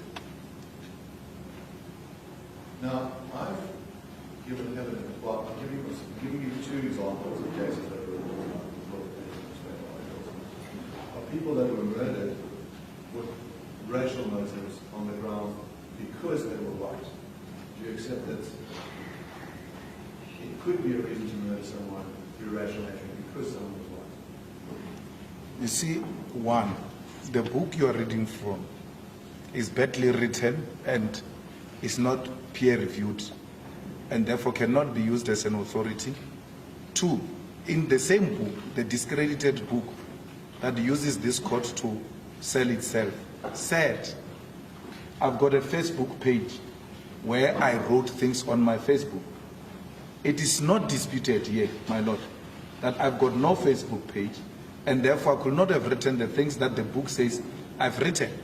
So this book has got no authority, none whatsoever. No, but you said you read to me a book. Am I answering that book? Yes. So you bring a book here that is so discredited and written by a non-thinker, and you want me to engage with a person with a brain the size of a peanut. I cannot do that. There is no problem of white people being killed. There is no problem of farmers being killed, my lord. Because if you want to use that in comparison with black people during apartheid, it was a system designed to kill our people. The wars of dispossession, the 1976 June 16 uprising, the riots of the 80s, the system attacked our people and killed them. Now, in this case, there is no system that said, we now are going to kill white people. Well, Mr. Malema, can I just interrupt you? I think let's focus on the question so that we can finish. Yes. I really want to finish this matter by the end of this week because I've got other commitment that I've got to take on next week. And if this end up in a reserve judgment, a reserve apartheid, it's something that I would hate to do. I don't like apartheids. I think the question, maybe if you permit me, Mr. Oppenheimer, Mr. Malema, I think the proposition or the points made to you is that we hear your point about the status of the book. We've noted that. But the point that's been put to you is that in this book, it has been reported that in April 2010, Mr. Kukemu, who, when you read from the book, it suggests that he was a farmer. On June 2014, Knowledge Paulos Mdanzi admitted having murdered a white farmer. So that's the question that now is being asked to you in the context of you having said there are no white farmers being killed. What's your response to that? That's supposed to be a decision by the system that we are going to kill white farmers. There is no any establishment that has taken a conscious decision to engage on the killing of white farmers. There will be individuals informed by acts of criminality who engage in those types of activities. And therefore, it cannot be generalized, my lord, to a point where the UN must be addressed that there is a problem of murdering white farmers in South Africa, as if there was an institutional decision to do so. Yes, Mr. Penang. Let me ask you a simple question. It seems like you can have institutional discrimination and you can have individual acts of discrimination. No, it's an individual act of criminality. Can an individual have a racist intent and act on it? Absolutely. Like the one who wrote the book. Now, is it the case that your denial is a very broad denial? There are no white people being killed. You now want to say, well, what I mean by that is there's no gigantic system in place which calls for orchestrated killing of white people. You know, that's not what you said in your speech. You used very short language, said to deny. In other words, it's the kind of group that Holocaust deniers make. They say, no, I'm going to say there was no Holocaust. When you ask me about it, what I'm going to do is say, well, maybe the numbers are different, and I'm going to moderate it. I'm going to do a Martin Bailey where I say the outrageous thing, and then when under pressure, I sort of pull it back. That's what you're doing, really.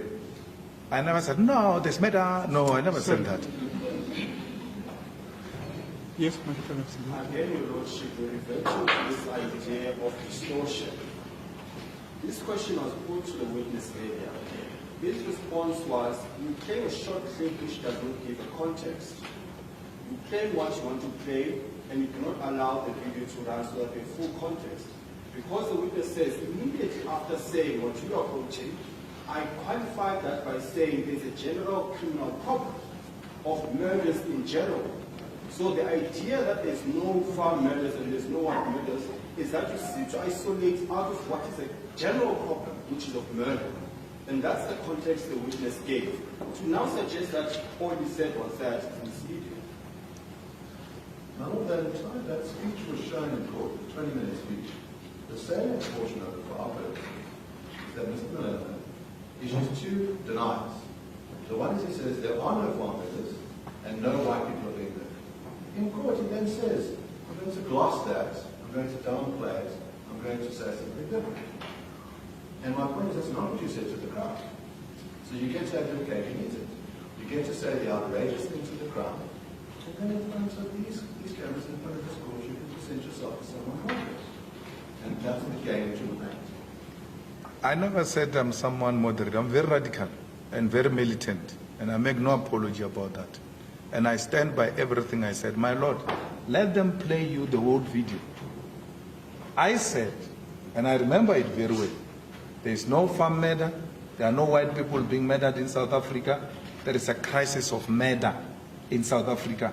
And this thing of elevating the killing of white people as if it's more important than other people who are being killed in the township, it's wrong. Let them play the whole video. And not even the whole video. Just from where they cut it, I take it further there. Because if you check where they cut it, it's not thank you. So he wants to create an impression that I say something else outside and I come here and say something else. I'm saying the same thing consistently from when I was in Congress of South African Students. Everything I say, I said it when I was still young. And I keep on repeating it because they've not been achieved the strategic objective of the revolution. So never create any doubt that I will come here and change. No, play the whole video. You will hear me saying that South Africa has got a problem of murder. Now, you're playing a interesting game here, where you want to say, this is elevating the murder of white people to some higher status. But actually what it is that you're doing is downplaying it by saying, well, other people are murdered in other areas, we shouldn't pay any particular attention to this. I'm not downplaying it. Murder is murder.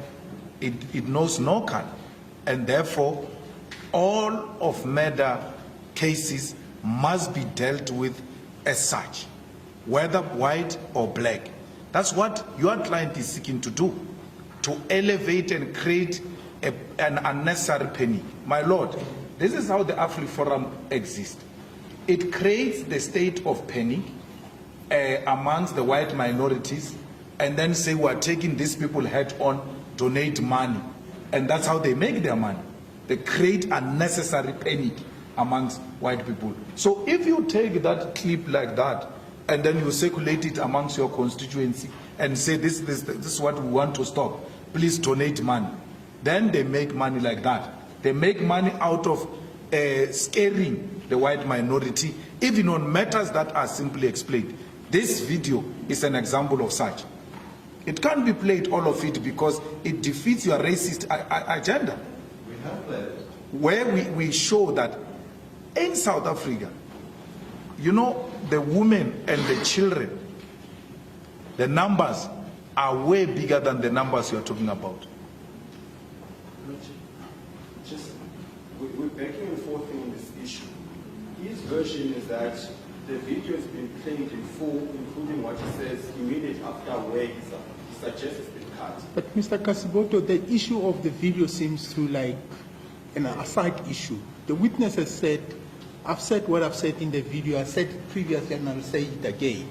No, but the point is this, Your Lordship. He's attributing, he's saying, immediately after the video, he qualified what is being attributed to him. And he's saying the video does not show that part. Mr. Oppenheimer is suggesting this, play the video up until the point the witness suggests he qualified the statement so that we have full context of what he's saying. It's prejudicial to the witness to say, you said there's no farm murders, there's no white murders. That creates an impression.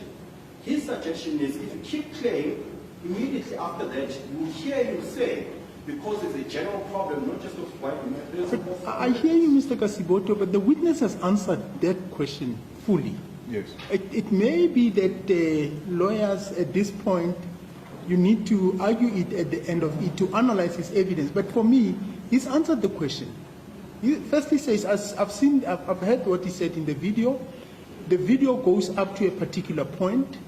It doesn't deal with everything else. And then he suggests that it be played, the whole thing be played. I'm not sure in the context of where we are in terms of this case, it's necessary, particularly taking into account the overall evidence that's been led by the witness as we are.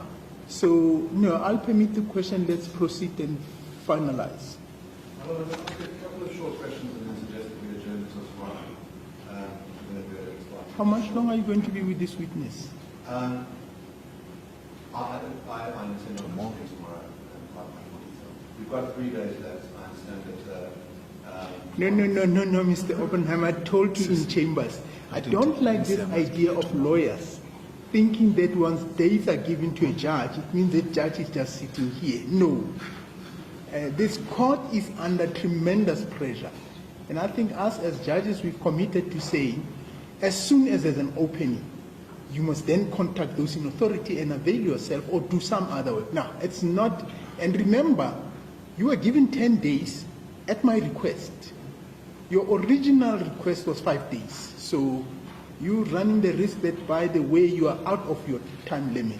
But I don't want this notion that, and I think it must be cleaned from the minds of lawyers.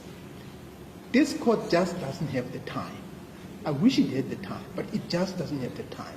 The notion that you are given 5 days, therefore we can proceed on the 5 days now, it's wrong. And so if we finish tomorrow, I can assure you, you will see the way the system works now, it will be picked up that Molatlegi is now free and there's something that he needs to do.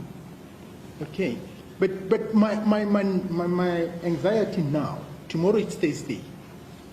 He still has how many witnesses? You still have an expert witness. I don't know how long that witness takes. And if it overflows, it's not finished on Friday, then we have a problem. Yes, my Lord, from my discussions with my friend on that front, I understand that the evidence presented by the service is quite narrow, and that my cross-examination is quite narrow, and that we are every intention of concluding by Friday. But I think, in other words, I'm going to ask a few more questions today. Okay, continue tomorrow.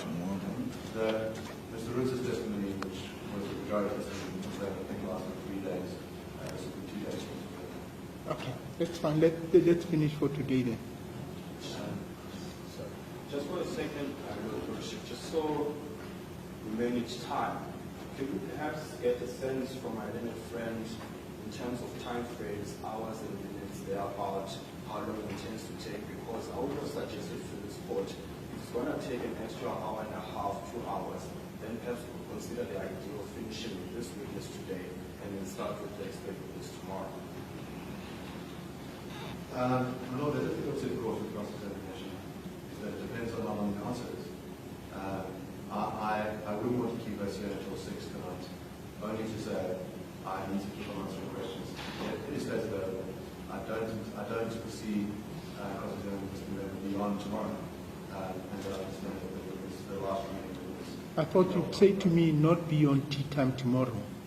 If you say not beyond tomorrow, it means tomorrow by this time, we'll still be on this witness. I imagine that we'll be finished with this witness by tomorrow, by evening tomorrow. And that then on Friday, the final witness will be able to testify, be cross-examined, and be re-examined on Friday. Okay. Well, that seems like something beyond my control. You've heard what my views are. Then let's finish whatever questions you wanted to ask today, and then we'll take it up from there.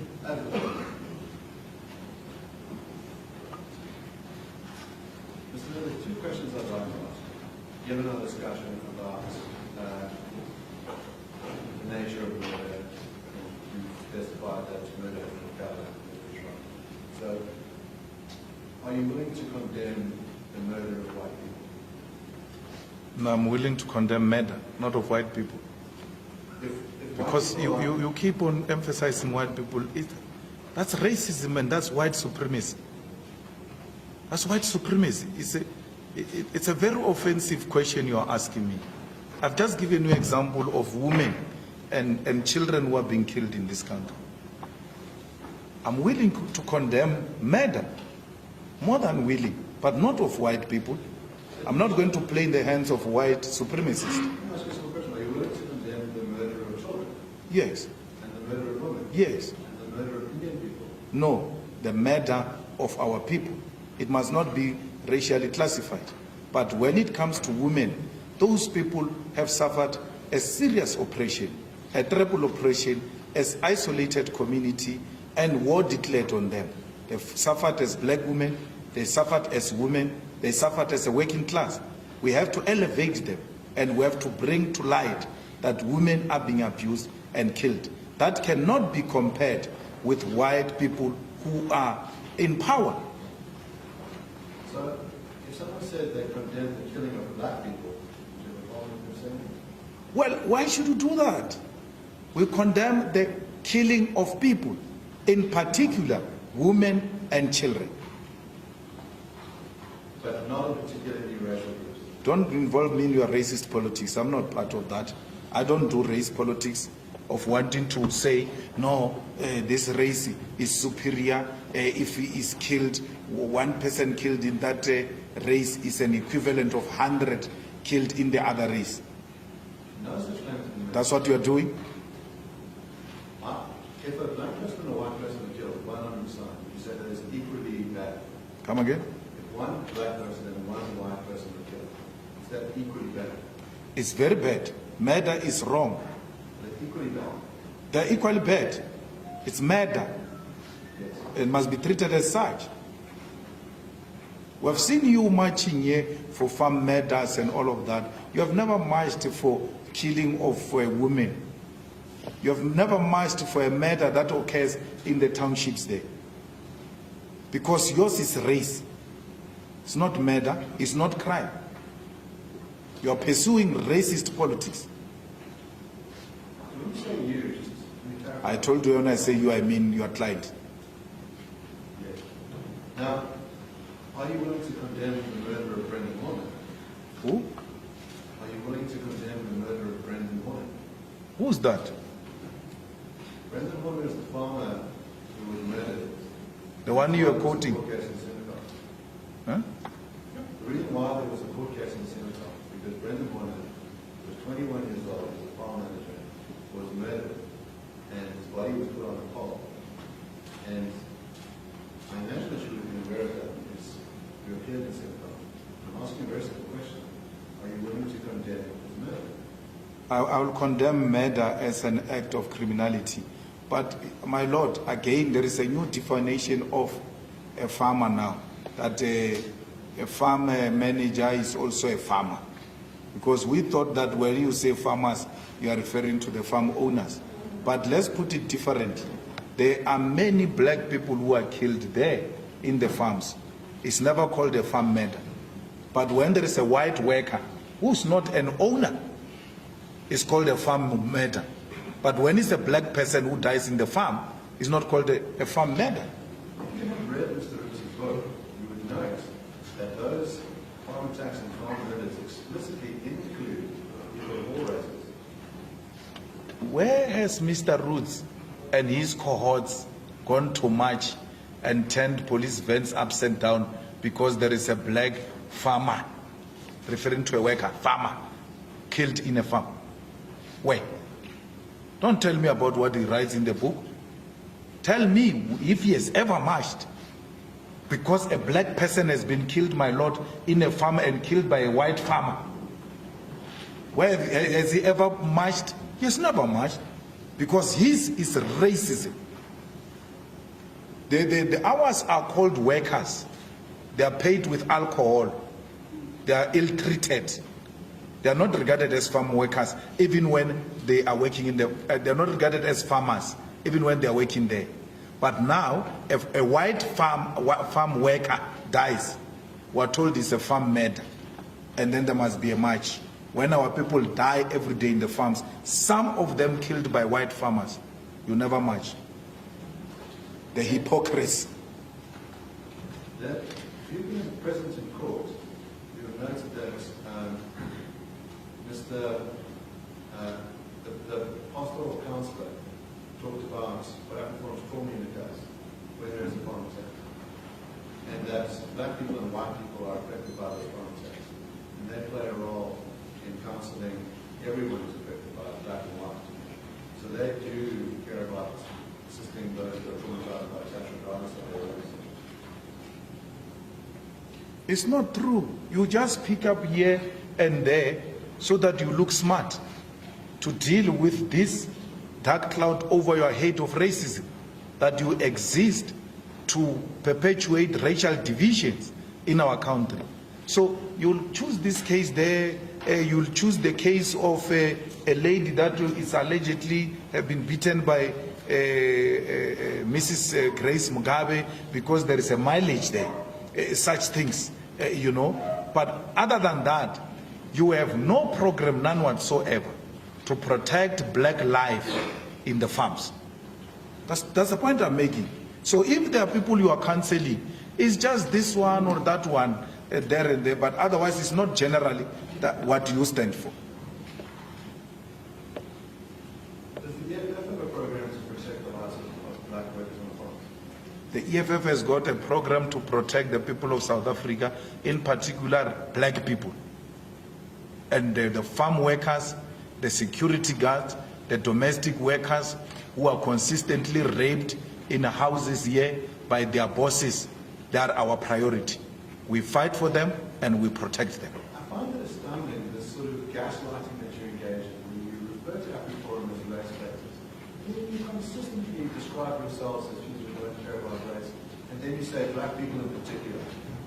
My brother, How does that work? How do you reconcile those messages? it's very important to emphasize that because those are the victims of your oppression. We want to liberate, my Lord, everyone, black and white, but in particular, blacks and Africans in particular. It doesn't mean we're not including the other race. We're putting an emphasis where the oppression is taking place. And we, to ask us to keep quiet about emphasizing black people is to ask us to die in silence. Because every time we expose this discrimination and oppression on black people, it embarrasses you internationally.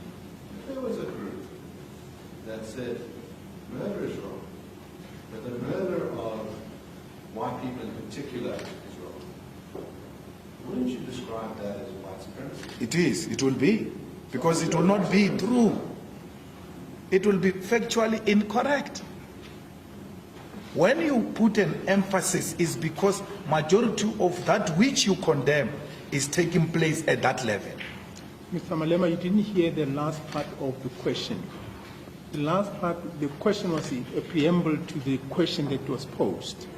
He's saying, you saying in particular black people, aren't you a black supremacist? Am I Yes. No, my lord. There is a unrest in South Africa. It takes place more in KwaZulu-Natal in July and Gauteng. And you take a platform and condemn all of violence, particularly the one we have seen in Gauteng and KwaZulu-Natal. You are putting an emphasis where this is happening. So if you are to put emphasis on white people, on what? Because they are the power. On what? You'll put emphasis on them. On what? We want to give our people water, more in particular white people. Where? So in other words, you say we want to provide services to our people, particularly black people. Yes. That's fine. That's where the services are not happening. We give services to all, but in particular to black people found in the rural areas and in the township. It's a matter of emphasis. Yes. And my point to you is that, in other words, if the emphasis is made in one direction, it's totally fine. It's made in the other direction, it's racist, it's supremacist. And that strikes me as a contradiction. No, there is no contradiction. There is a general statement for all of us, and then which gets to be particularized because of the victimhood of those that you are putting emphasis on. They remain the victims. Black people remain the victims. Can there be white victims? Where? Is it possible for there to be white victims? Where? In South Africa? No. There can be Not at the current moment. No. The white people are the power. Let's just pause on this for a second. What is the race of the president? Which president? President of South Africa. Ramaphosa. Yes. He's black. And how many people are in his cabinet? I don't know, 26 or so. Are any of them white? Yeah, How many? very few of them. And the head of the police, what is his race? Black, And of the army. black. And I could keep going on. Yeah. The claim that white people are in power, when I've listed all of the levers of political power, and you say that those people are black, that strikes me as out of touch with reality. Then let's go to the real power, not this imaginary power you're talking about. How many companies are owned by black people at the JSE? You can tell me. Two. I gave you answers. I said, when you ask me a question, I said 26 and all. Now you say, I ask you a question, you say, tell me. Your answer is 2. Because you know that if you give the correct answer, it will show the real power. The economic power of this country is in the hands of white people. They are in charge. Mr. Malema, just answer him. He's as he put, typically he's a representative. Yes. Just tell him. If I he don't says- ask questions. I answer. Yes. Thank you. I'm used to asking questions. So you can tell me if you'd like. Well, the Johannesburg Stock Exchange, 80%, if not 90% of it is white-owned. Those companies are the ones that control the economy of our country. In South Africa, 90% of the people who own the land are white people. And the white people are less than 15% of the population of South Africa. Africans, who constitute more than 80% of the population, own less than 10% of the land in South Africa. That's power. When you get time tonight, please give yourself an opportunity to read the difference between glory and power. Those things you are telling me is glory. It's not power of blue lights. They are managing the affairs of the state on behalf of the ruling class, and the ruling class is white monopoly capital. And by that term, white monopoly capital, we would include black billionaires as well, like Patrice Motsepe. Well, I don't include Patrice Motsepe. I'm not sure if Patrice is a billionaire chef. I'm not sure. Sometimes I've got suspicion, my lord, that is an imposter. I'm not sure. I don't agree. I'm not sure.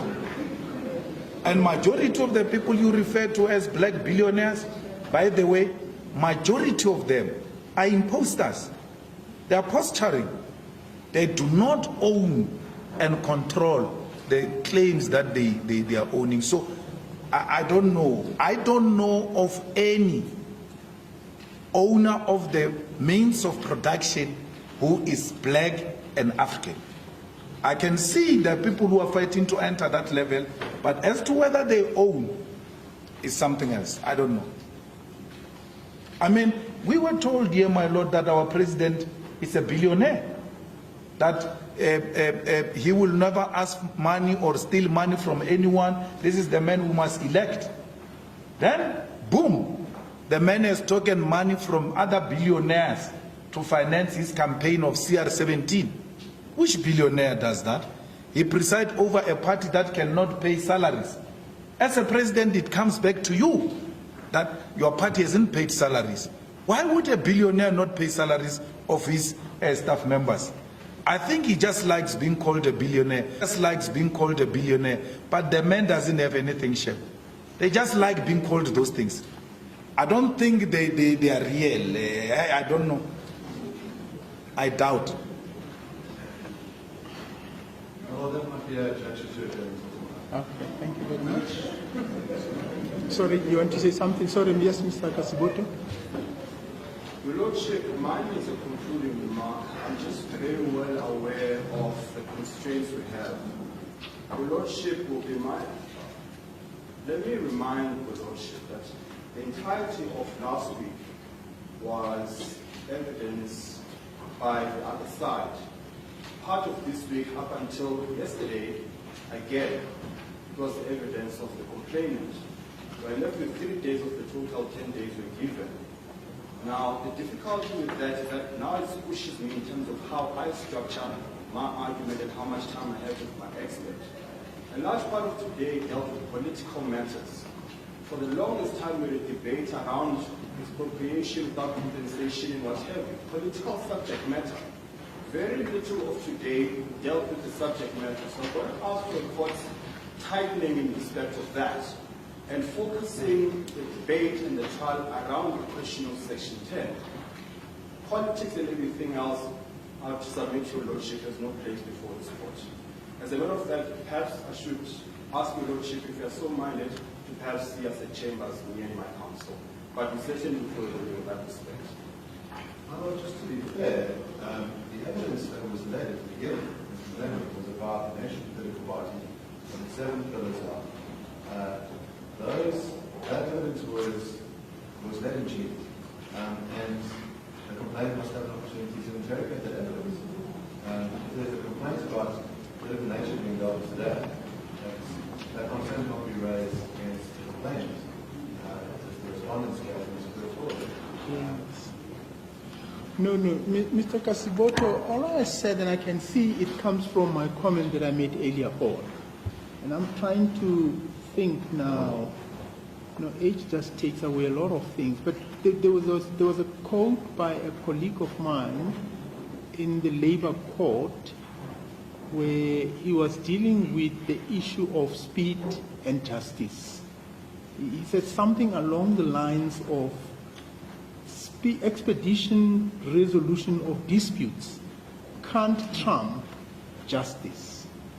Now, ultimately, what we would have to do in the circumstances, we'll have to look at it. And I just want to say to you, I don't think that whatever I said should constrain you in preparing for your case. If you need more, and I'm not sure, you said to me you'll have 2 witnesses, but if you need your time, we'll have to find that, unfortunately, or fortunately. So I don't think it should be, let me put it this way. Ultimately, it would be my responsibility to find the time to deal with whatever remains to be dealt with by the end of this week. So I think let's leave it at that, and we'll take it up from there. Mr. Malema, we're going to adjourn for today. You are still under oath, if I may remind you, and that you can't discuss this case with any person without prior permission of the court. Thank you very much. The court shall adjourn.